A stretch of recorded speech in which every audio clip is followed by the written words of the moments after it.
Hi, everybody. I'm really tickled to be here. And one big reason is probably, even though my agency has been around for 4 years, I feel like we really have finally hit our stride with our content and knowing what we want it to do and putting it to work for us recently. So I will be open about some things I messed up. Um, and I've been fortunate to have some great clients and I learned working with them. But really, it's been so powerful for us and I'm really excited. So today we're here to talk about content. And really the goal is to help you stop that sporadic, disjointed blogging where it's that like, oh crap, we haven't updated the blog in 2 months. Guess I need to write about something. And really getting it to where it's purposeful. Those newsletters of obligation, you don't need to do that anymore. Let's have it work for you.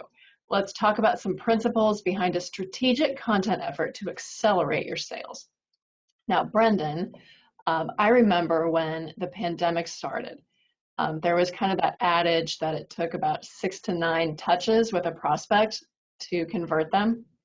And you said that had really changed, that when people are really stressed out, that it can take more touches. Do you have an updated Well, figure on how many times I need to touch someone? and actually, the way that it has worked in terms of sales, we've Mhm. got the stats that used to be about 80% of business closed after the 12th contact. Okay. So that is interactions with your brand or the actual, the times that they have conversations with you, respond to your emails, go check out your content on your website, or they have some sort of an interaction with you. And, the thing that's been really a lot of fun about blogging, and this is what I've seen about my business as well, Katie, is the blog is actually doing a lot of the heavy lifting Yeah. of my sales process. What before would take a couple of meetings for me to either communicate value or help a prospect understand exactly what I could do is in terms of quantification. I'm finding that happens so much more through blogging now. But one thing that I do want to just kind of chat about in the very beginning is help people get clear about what is the point of creating the content, because we've got people that are chiming in that are like, okay, so I'm just getting started with blogging, but I'm not quite sure what I'm going to do with it. And then we've got others that are saying, I really want it to be a valuable tool in my toolkit for my sales process. So why do we do this? Let's start Um, there. I'm going to put a pin in that and we'll come back to it real quickly. Just introduce myself right Yes. quick. Oh, I should Okay. probably introduce myself as well, shouldn't I? Here we are. We're so Um, excited to talk to y'all about blogging today. We're diving in. I'm Brendan Filbert, managing partner with Salesworks. So for those of you that are new on the call, that's who I am. And my job all day, every day is teaching people how to get in front of their next opportunity, whether that is a prospect or whether that is their next career opportunity. So that's what we're here to talk about today. We started this series about a year ago. We're episode number 52 today. How exciting. Now, we did take a little bit of a break. We took 2 weeks over the holidays, so you're not going to see all 52 weeks kind of follow that once a week. So, but when we started this at the beginning of the pandemic, we started this series to specifically serve entrepreneurs, gig workers, small business owners, or independent sales pros with figuring out how to navigate the pivot that's required by the pandemic and now selling kind of in a new normal space of virtual. And blogging is a key part of that. And I am so excited to introduce one of my favorite thought leaders in the marketing space. So Katie's background, she used to be a CMO of one of our largest law firms here in town. Her background and expertise is in helping very smart, very talented attorneys who hate selling. She works with them on how to effectively communicate their abilities and their strengths. And let me tell you, when you work with attorneys, they hate sales so much, they've actually created laws that make parts of it illegal for them. So they don't ever get to make a phone call. So If you are not an attorney, know that you will be expected to pick up the phone and call people who don't know you and who you aren't connected to. But for all the rest of the folks on here that may be legal professionals, Katie is a resource that can help people want to pick up the phone and call you. So Katie, you want to do your intro? Sure. Don't need to go too much farther on that. I'm the founder and CEO of Firestein. We work with law firms and legal tech and legal industry vendors to attract, win, and retain business. We're located in Prairie Village, Kansas. For those of you on the call joining from the WBDC, we, like you, are a certified WBE. Very proud that for the past couple of years, we have swept the reader rankings in Missouri Lawyers Weekly in all marketing categories. This is my family. They're crazy. This is my terrible cat. And this is, between basketball and boots, that's what I live for. So that's who I am. Let's talk about what Brendan asked. What is the point of content? You could blog because you love blogging, but really it's, you're a business person and you're in this to make some money. We just talked about how it can take, 12 touches to convert someone. Well, that's what it was prior to the pandemic. It could be upwards of 20, but it's more than 80% of business closes after the 12th touch. Got it. One thing, Brendan, that you've said that I really like is that no one likes to have their bases touched.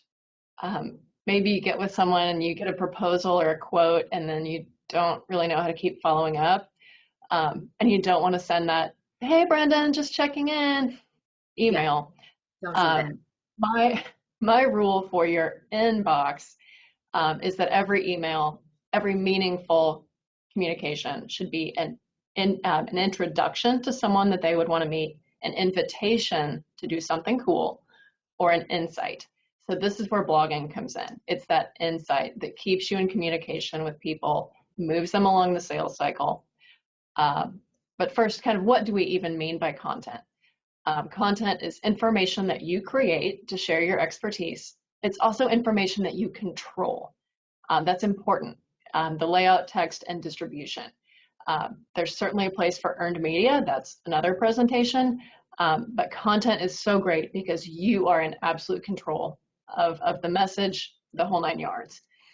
Content can take many forms. We talk a lot about blogging because it's accessible and writing is great. But if you're not a writer, there's some other things you can do too. You can have a YouTube channel, podcast, book. I am a big fan of doing surveys and reports, or even a diagnostic. And if we have time at the end, I can show you some examples. One of my favorite for attorneys right now, YouTube channels, there's a gentleman who has a channel called Criminal Lawyer Reacts, where he watches rap videos and then talks about the criminal liability from either, brandishing a weapon or having a large stack of cash. It's really cute and funny, and it probably takes him, 10 minutes to record it. So it's a good use of his time too. How fun. Hey, I'm just curious, how many followers or subscribers does he have? Oh, it's blowing up. It's blowing up. Yeah, it's really charming. He does a good job with it. Criminal Lawyer Reacts. We have to go check that out, everybody, because I bet that is hilarious. Can get a little salty, but it's quite good. Really there are 3 types of prospects. There's this tier 3, the cold calls, like Brendan said, the people you have to call who don't know you. You're starting from scratch. Low probability of success there. Typically, I will share with you your stats on that. It's about 1 to 5% of conversations held from a cold call are going to result in actual business. So think about how many times you have to pick up the phone and smile and dial. I have clients that it's upward of 300 dials to even get to the one conversation that yields a sale. So we don't like that. No. Far better than would be tier 2, where you reach out to them, but you know that they have expressed a pattern of interest in what you're selling. They're watching you on social, they're reading your blogs, they subscribe to your YouTube channel. You can tell that they're picking up what you're putting out there. And then finally is warm inbound, where they reach out to you as the expert.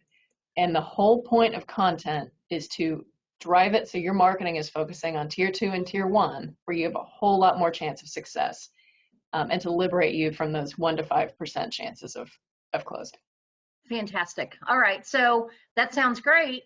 How are we going to get started with this? Oh, one more point.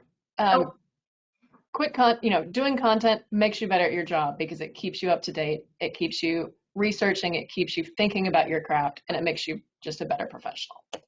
Okay, Perfect. How do you get started? I love this quote from Eisenhower. In preparing for battle, I've always found that plans are useless, but planning is indispensable. Your content calendar is going to change. Something's going to pop up. You're going to get inspired. There's going to be a new trend. Just know that having the plan in place is incredibly important. Okay, so some things we want to talk about. Start with the basics. So who are you? What is your identity? This is really important. A simple and brand and identity, again, that's another presentation. But what's your position? Who are we presenting to the marketplace with this content? I like a haiku format for this. So it's who do I help? What do I do for them? And why do they need me? For my agency, I help niche law firms connect with clients who need their help so they can grow purposefully. A client of mine, and I'm going to talk about some of the content we've done for them, was we help corporate legal departments organize their workload and track their projects for better efficiency and happiness. Getting down kind of your mission statement will make everything else fall into place. Because then maybe you're not just writing about X or Y that pop up, you're drilling it down, making sure that everything goes back to this general position. Fantastic. Also, your clients.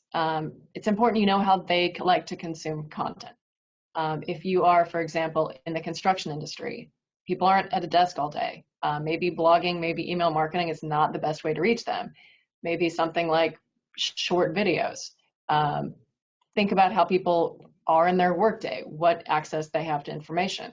One reason my agency focuses so much on email is because these stats show it. Like 27% of attorneys are super active on Facebook, 97% use email daily. They're at their desks all day.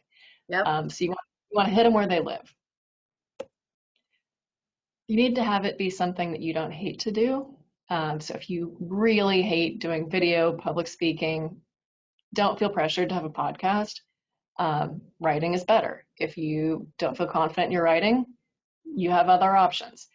This is going to be something you're going to be doing consistently, several times a month, long term. It should not be something you hate. But with And that, then finally, so let me interject something here real quick. So an example that I like to share is like we're talking and having a conversation here and we're recording it. yeah. And when we're done with this recording, what are you going to be doing with the recording? Yeah, unless it goes off the rails. My plan was to have it transcribed, and then that gives me great fodder to write a blog post myself. Even maybe just make it a Q&A. And that's something that I think a lot of people get wrapped up in thinking that they actually have to pick up the pen and paper and write it down or come up with what you're going to say. Don't just record one of your video chats.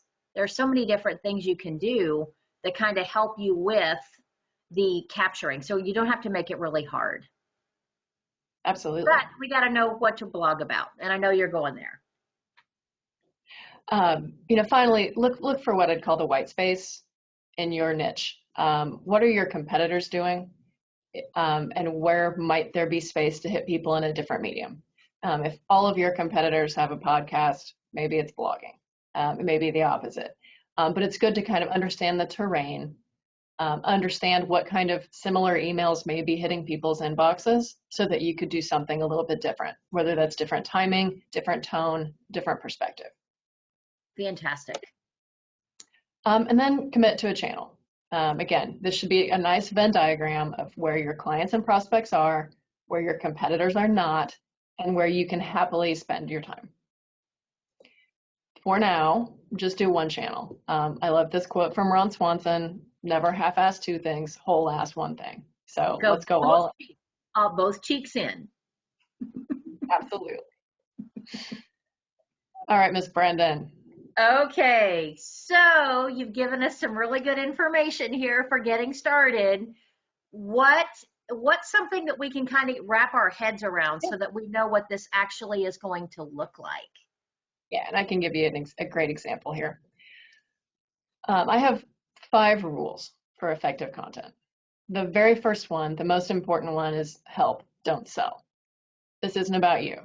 Can we put that in bold and underline it? And, it's And get funny it because to you. people will sit in on these calls and they think I'm going to be telling them all these strong arm. Let me tell you, the last time I said, if I can get the facts and figures to your satisfaction, will you buy and drive today? That was like 1998. And I said it during a presentation about what not to say when you're trying to buy a car. So Yes, we're in this to help. Help is on the way. I know there was a woman on the line who's a food blogger. One of my favorite food blogs is called the Mom 100, where it's just recipes you can make quickly at night that your kids won't hate. Cool. Like, so helpful. that would have so many followers because I'm a Right. mom and you are never, I've got 4 kids and there is never anything that I can make that all 4 kids eat that's No, healthy. exactly. And that you like. Anyway, rule number 2, make at least 3 deposits before you take a withdrawal. And what I mean by that, it absolutely is okay to share case studies, testimonials, examples of how your work has helped people. There's totally room for that in your content program. But you need to have at least had 3 deposits, 3 examples of really just educational content before you introduce something like a case study.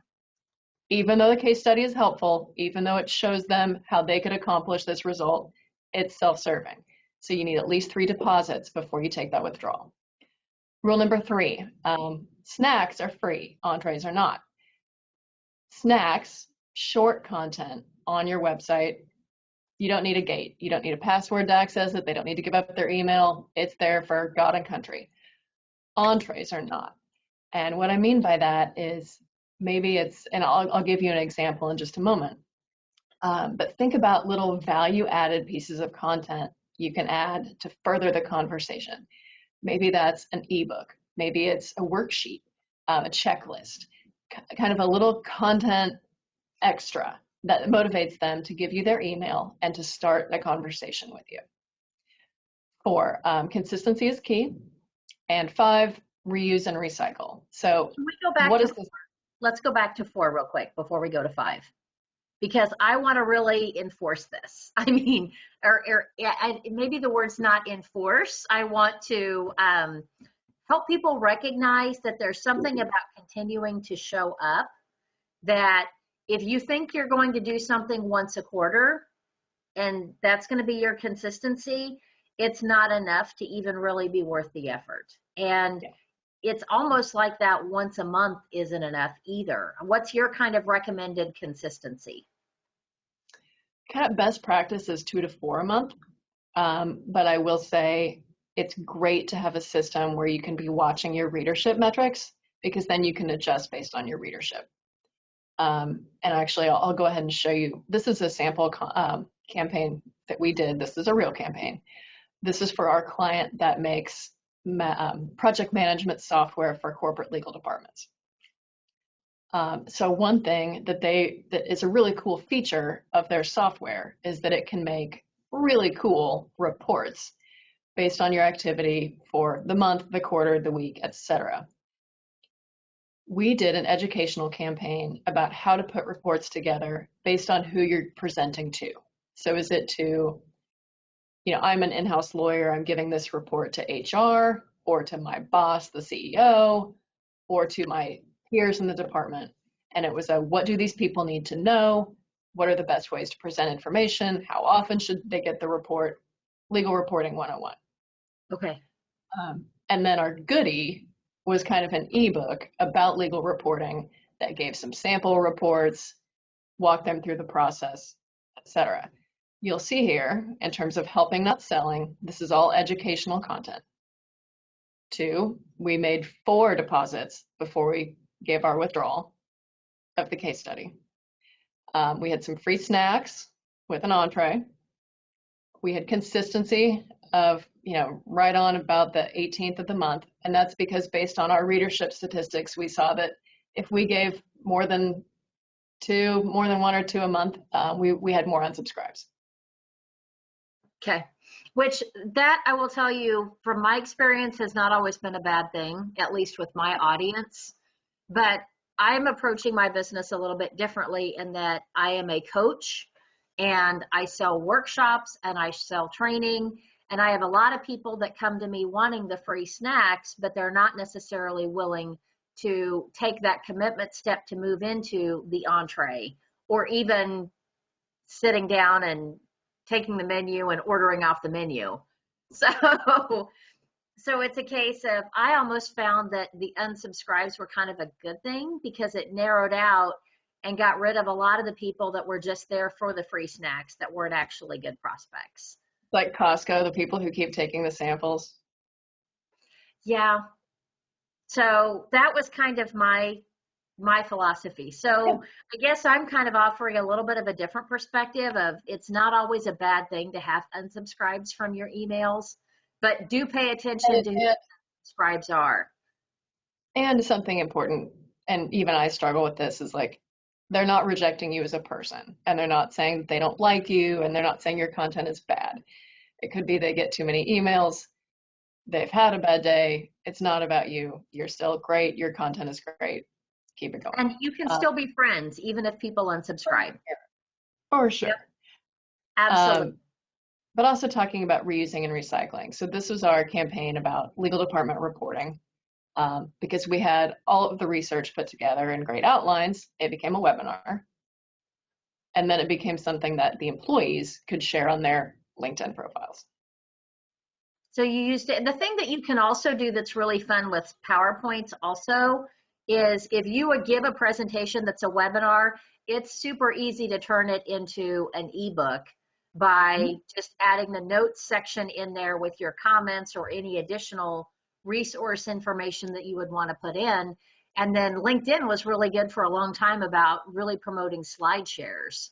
So, I mean, there's just all kinds of different stuff you can do with content. Once you build it, it's a fantastic tool that can be used in so many places. But, Absolutely.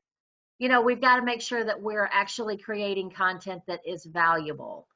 So what are your best tips on how do you actually know what that content should be? Yeah. And this is the hard part, right? What do I write about? Again, go back to that positioning. Who are you? Who are you trying to help, and why do they need you? What is the most important thing to get across? How do you want to be found? I am not an SEO practitioner. I highly recommend working with one at the beginning. But think about if someone is going to Google your field generally, not Brendan Filbert, but sales help Kansas City, sales coach. What is the phrase you want people to be using to find you? Write that down and then start brainstorming from there. So maybe, ours is marketing a niche law firm. Maybe that's marketing budgets, how law firms work differently, how to develop a marketing plan for a niche law firm. Take kind of that anchor text and just riff on it. Give yourself permission to make 25 bad ideas. It's okay. We're starting, maybe 24 of them are bad and one of them is great. And normally it takes me to about 10 to get a good one. Yeah. Something I also think is really helpful is to look at a calendar and to think about campaigns, not one-offs. It can be really hard to just think about, here's 24 blog ideas for the year. But if you think in seasons, in cycles, what are people doing in Q3? They're budgeting. Maybe that's time to do what does your marketing budget look like? What does your sales coaching budget look like? If you're writing about food, what food's in season and when? There's always that time when we all have way too much summer squash. Like, here's a bunch of summer squash recipes. When it gets colder, it's, soups and chilies. And it's a great way to think about what is your client doing throughout the year and how can you give them content that's seasonal and timely and helpful.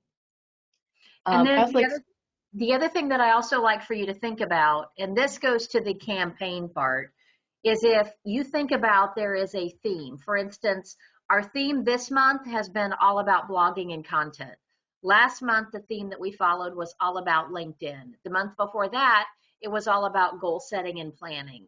So if you put together a theme, then what you can do is you can make sure that, yes, you've got your content that you're promoting, but you also are able to slot in other people's content that you can share, your referral partners, other resources, other thought leaders that have, they've influenced you or impacted you in some way.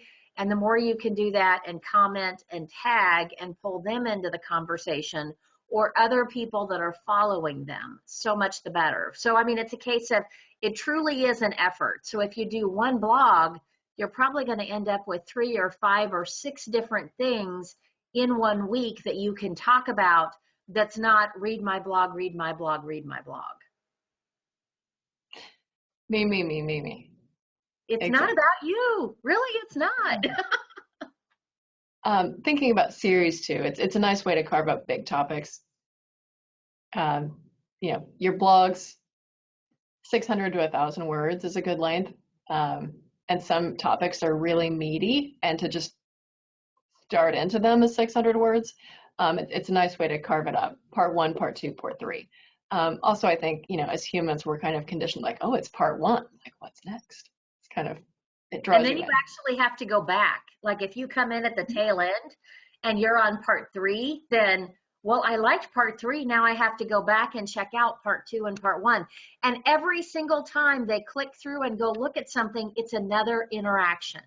So Absolutely. you may have someone that binges on your blogs that you've just accomplished 78% of the heavy lifting of the buyer journey, and you never even picked up the phone once or had one conversation with them. Absolutely.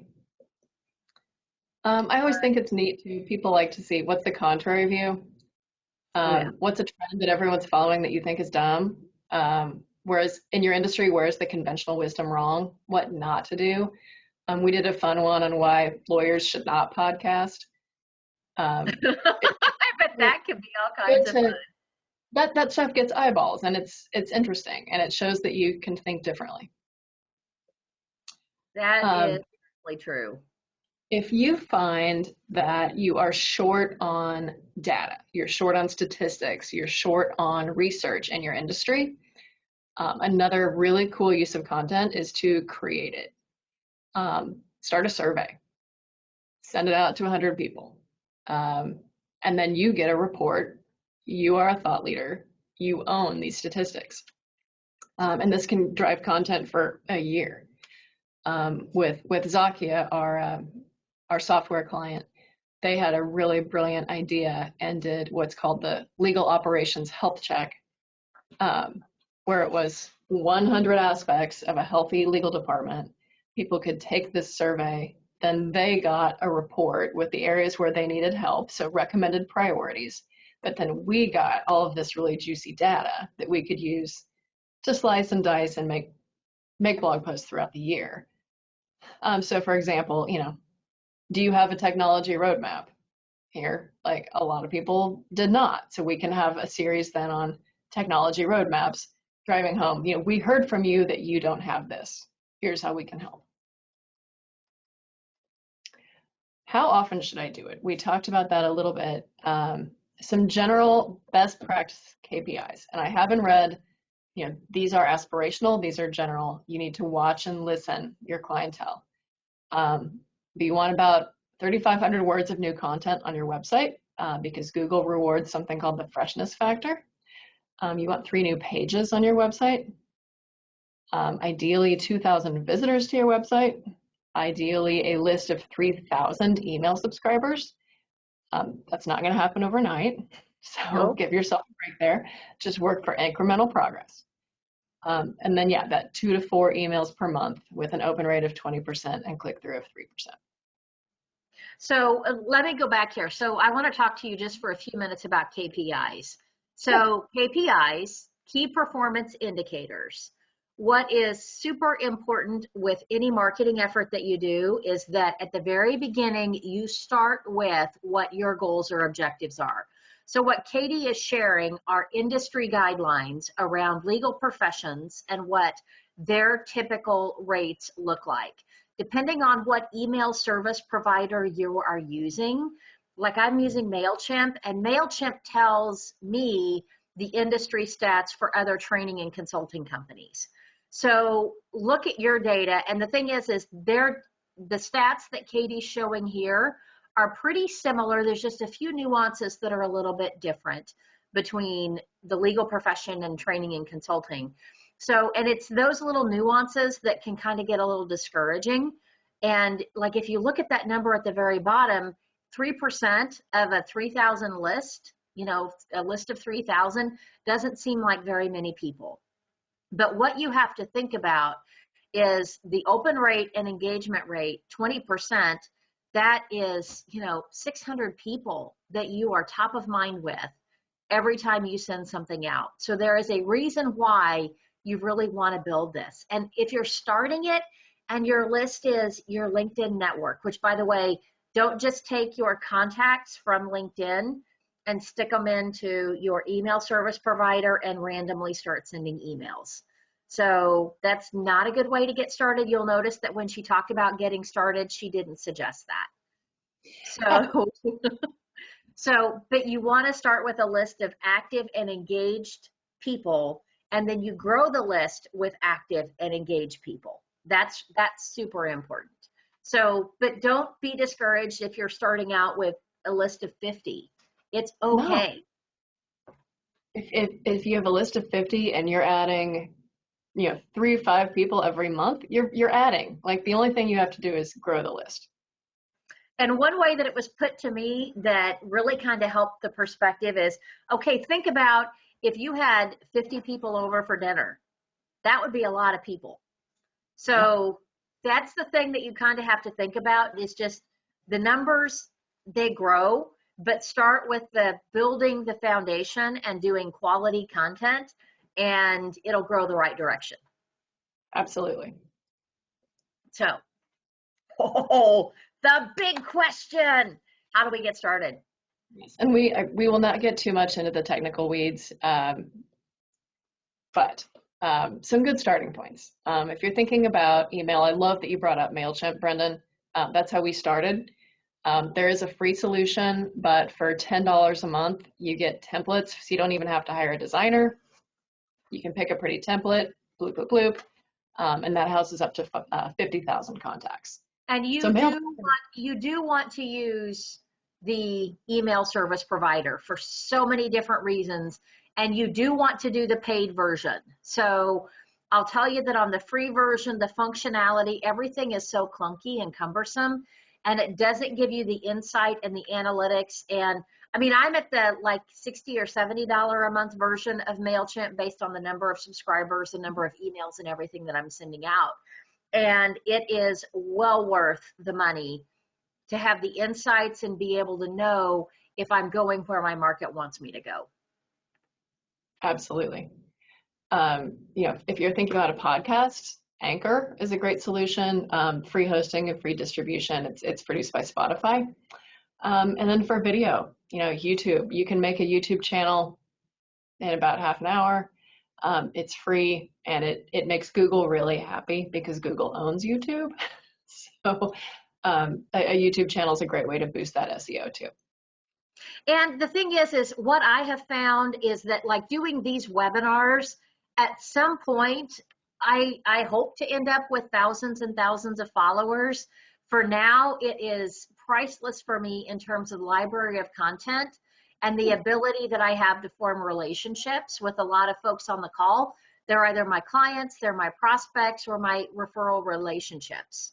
And you get so much mileage from doing this. And just make sure that whatever it is that you're doing, you are repurposing it in so many different areas, like Katie's going to be doing and I'm going to be doing. Yeah, absolutely. As you grow, you may want to look, our agency uses a system like SharpSpring, which is just like this master big brother tool of amazingness, where it handles our email distribution, but it's also our CRM. We can automate campaigns through it. It watches our website analytics. We can run a chat bot. and run our social media through it. It's not cheap, but in terms of the time savings we get from bringing everything into one place and the insights I can get in just a couple of clicks, for us, it's absolutely well worth it. Well, and the thing is so when Katie's talking about not cheap, it's a case of you spend less purchasing an automation tool by far than you would by having multiple people doing that job. So when you are at the point and you're thinking about, am I going to add a salesperson? Am I going to hire someone as a marketing coordinator? You are better off in the very beginning to have things that can automate the process. Or if you have hired someone and you're spending $30,000 or $40,000 a year on them, spend $300 a month to know that you are going to give them the framework and the roadmap to be successful in something that you're not probably proficient in or super comfortable in. Because I don't know of many people that are the marketing experts and that really start out business and are the entrepreneurs. I mean, Katie's kind of one of those folks that she is that phenomenal entrepreneur that was a CMO within an organization, and then she starts, and now she's built a firm working with small businesses and entrepreneurs. So she gets this. The rest of us probably don't. So we need all the help we can get.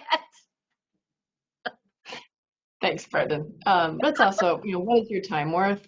And for us, we talked about those types of leads, right? We have the cold calls, tier 3, but then we have those tier 2 where we know they've been looking at our stuff and probably are primed for a conversation.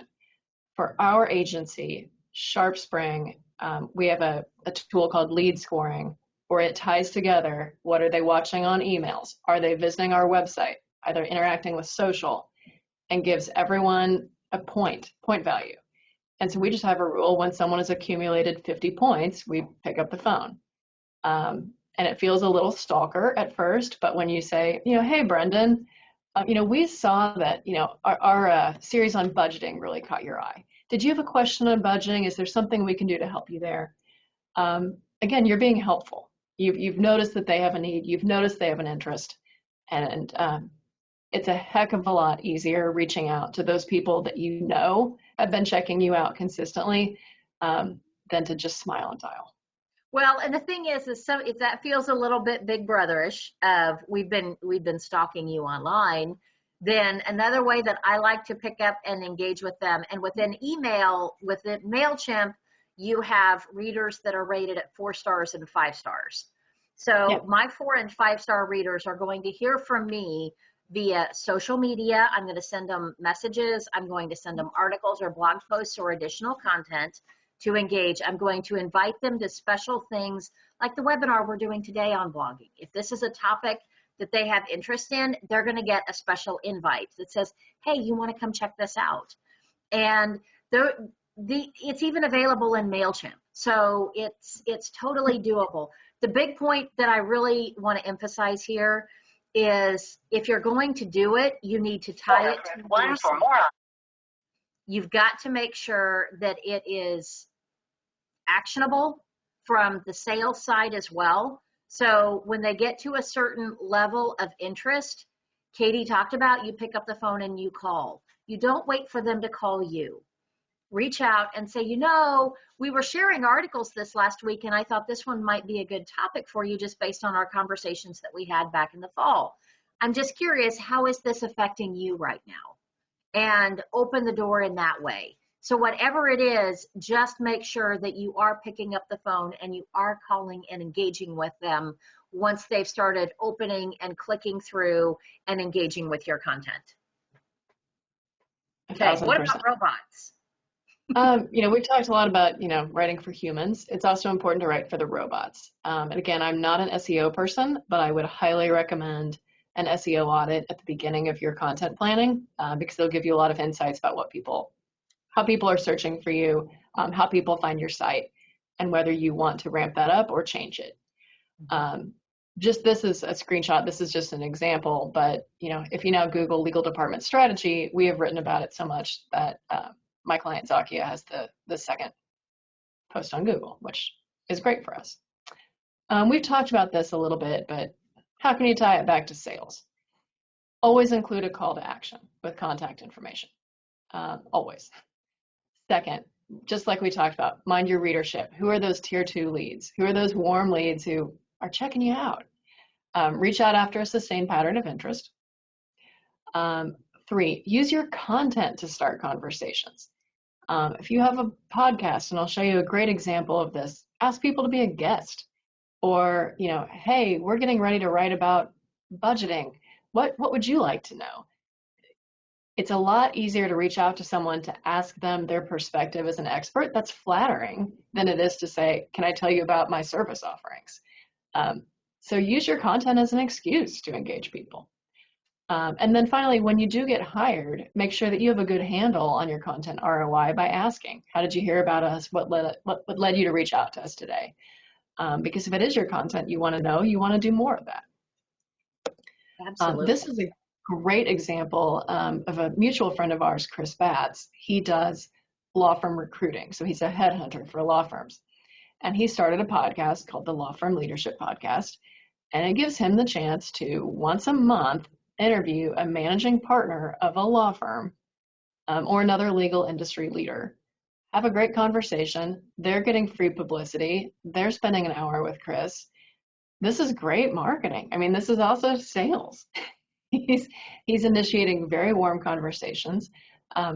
They will stay in touch. If you're thinking about podcasting, you're thinking about something where you could do an interview format, just take it to your customers.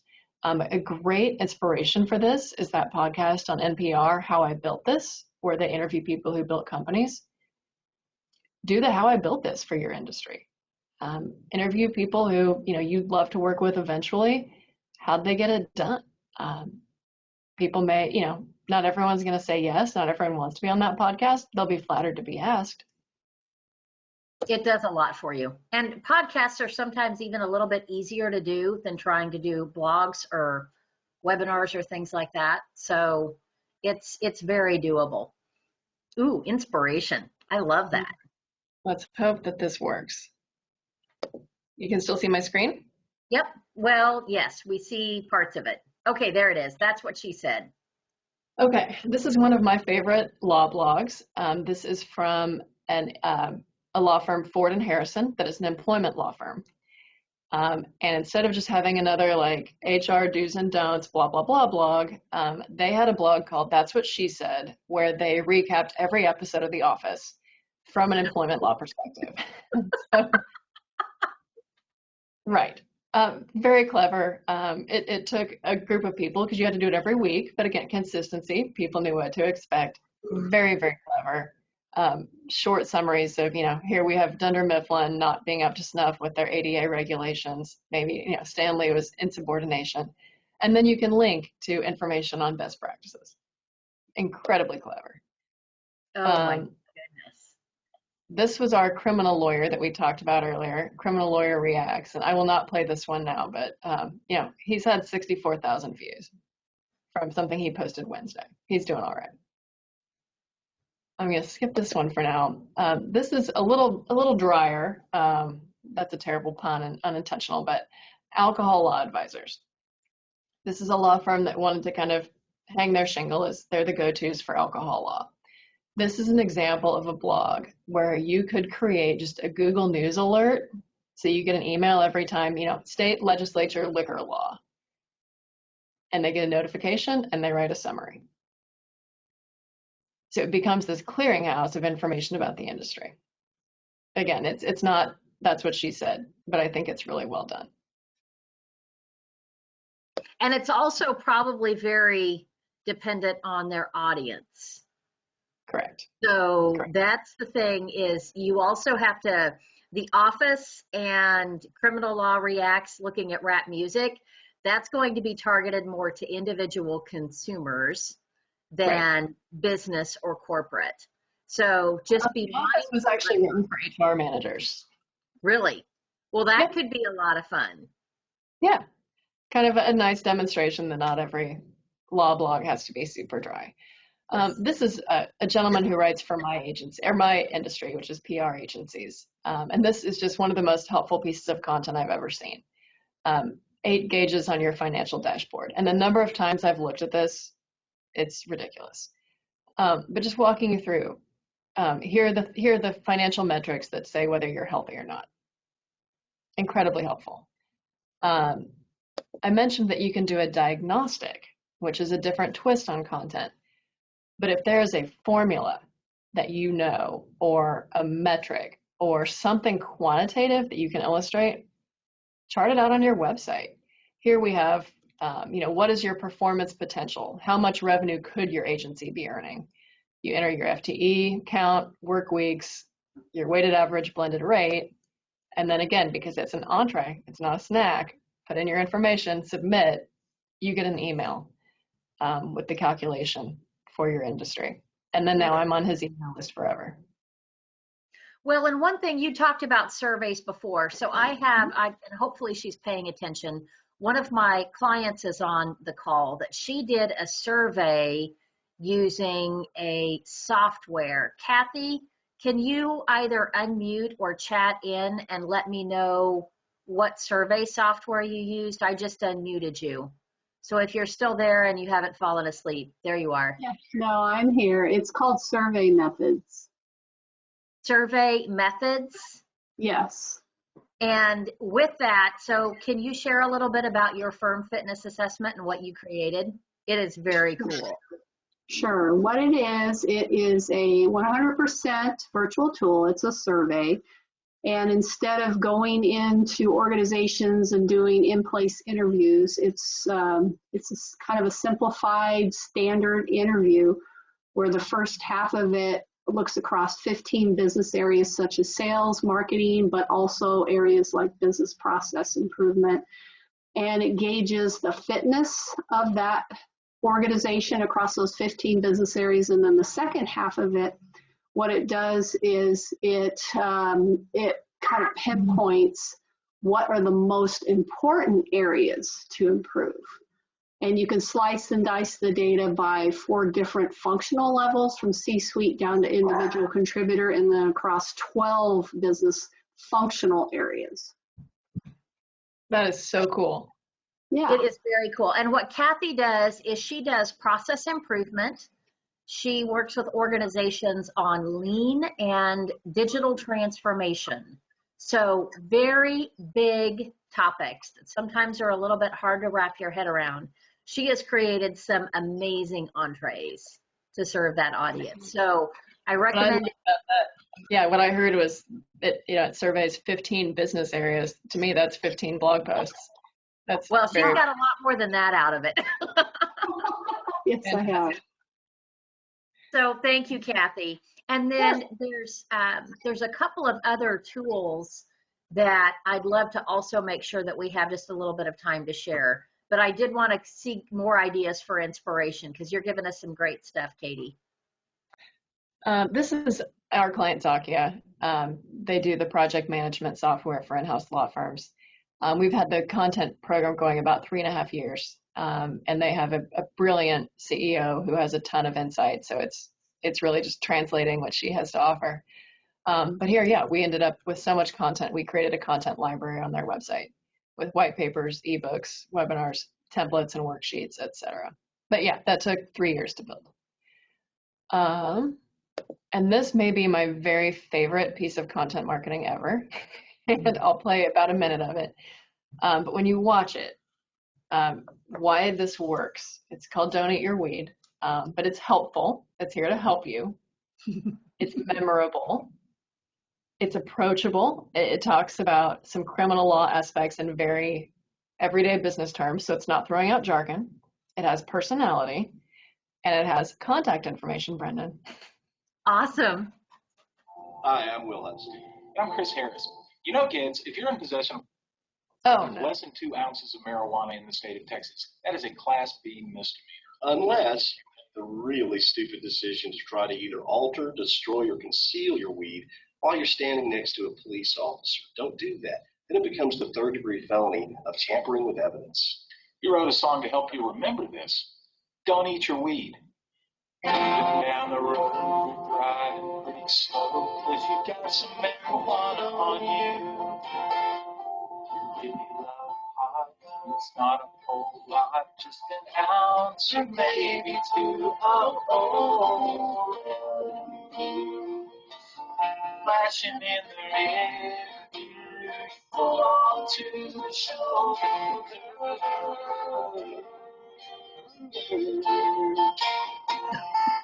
Oh, please don't bleach your weed.